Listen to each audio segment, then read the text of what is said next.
আপনি দেখছেন news now, আমরা জানি কোনটা খবর। গত 1 অক্টোবর 2025 তারিখে ধর্মনগর সাবজেল থেকে পলায়ন করেছিল 6 জন কয়েদি। এদের মধ্যে 3 জনকে আগেই গ্রেপ্তার করেছিল পুলিশ। ঘটনার 3 মাস পর বুধবার আরও একজন পলাতককে গ্রেপ্তার করেছে পুলিশ। সুনীল দেববর্মা নামে এই জেল পলাতক খুনের আসামি বলে জানিয়েছে পুলিশ। নাম বদল করে জিবিপি হাসপাতালে চিকিৎসাধীন ছিল সুনীল দেববর্মা। বুধবার জিবিপি হাসপাতাল থেকেই তাকে গ্রেপ্তার করা হয়েছে বলে জানিয়েছে পুলিশ। বাদবাকি 2 জেল পলাতককেও শীঘ্রই গ্রেপ্তার করা হবে বলেও জানিয়েছে পুলিশ।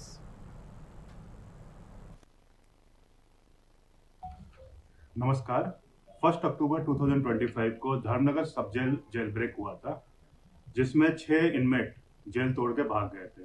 उसके बाद धर्मनगर पीएस में 88 नंबर केस 2025 हमने रजिस्टर किया था। उसके बाद बहुत ही सर्च ऑपरेशन चलाया गया और आप लोग को इन्फॉर्मेशन भी है कि हमने 3 कन्विक्ट अब्दुल पत्ता, नारायण चंद्र दत्ता एंड रहीम अली को पकड़ लिया था। 6 में से 3 ऑलरेडी पकड़ लिए गए थे। आज एक और बड़ी सफलता मिली है नॉर्थ त्रिपुरा पुलिस एंड सिपाही जला पुलिस के ज्वाइंट ऑपरेशन से। हमने सुनील देववर्मा, जो कि इसी जेल ब्रेक से भागे हुए थे, तो मर्डर कन्विक्ट थे, उनको भी पकड़ के लाए हैं हम अगरतला से। इसमें सिपाही जला police and north Tripura police दोनों इन्वॉल्व है।